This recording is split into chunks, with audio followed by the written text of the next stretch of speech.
Dana Perino, host of the Daily Briefing here on Fox News. She joins us from New York.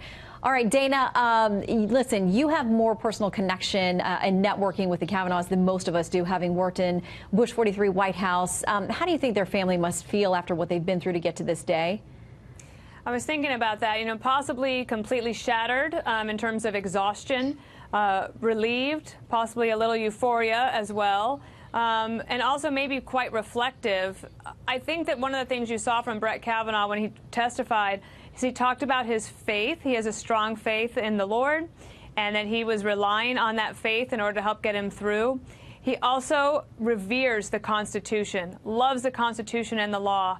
And maybe after tonight, I think he's probably already thinking ahead to the cases that will come before the Supreme Court, the major issues that this country has to grapple with when it comes to liberty, when it comes to privacy, all the challenges that the country are facing.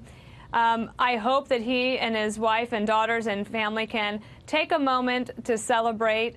They have been through a lot. The country has been through a lot. And I think when he wrote the op-ed in the Wall Street Journal that some people love, some people criticize, I think he was trying to signal that the judge that he was for 12 years, where you have the record of over 300 opinions, that is the kind of judge he will be on the Supreme Court.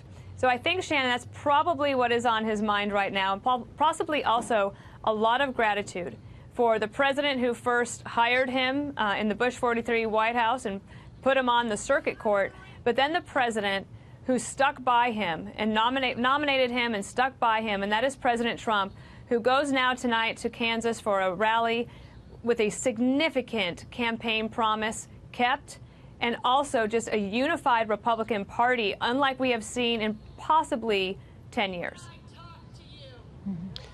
Dana, I want to ask you on a kind of personal level about Brett Kavanaugh, because you did work with him in the Bush 43 White House.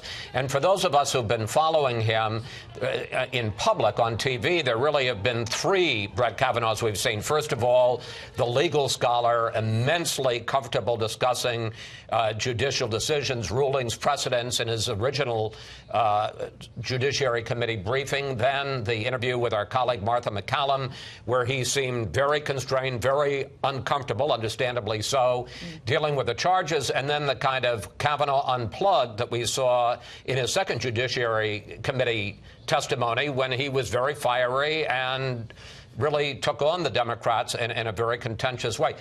Your view, which is the real Brett Kavanaugh? Well, I think, look, he's a total human, right? He's the full spectrum. He's exceedingly gracious, also an exceeding intellectual. I'll remember one thing, Chris. In 2005, I was a spokesperson for John Roberts. He had just been nominated to replace Justice Sandra Day O'Connor, who, if you'll remember, she resigned, and it was quite a surprise to everyone. But President George W. Bush had a list of possible nominees. John Roberts was the choice, and I remember as a press officer, I was getting so many questions, so many legal questions I couldn't answer. I'll never forget, it was a Friday night about 7:30 p.m. If you've ever waited tables, I felt like I was in the weeds. That means you're just out of control. You have too many requests. You don't know what to do with them. About 7:30 at night on a summer evening, and I went downstairs to the staff secretary's office, and he was still there, as usual. And I knocked on the door, and I said, "I'm sorry to bother you, Brett, but I need some help."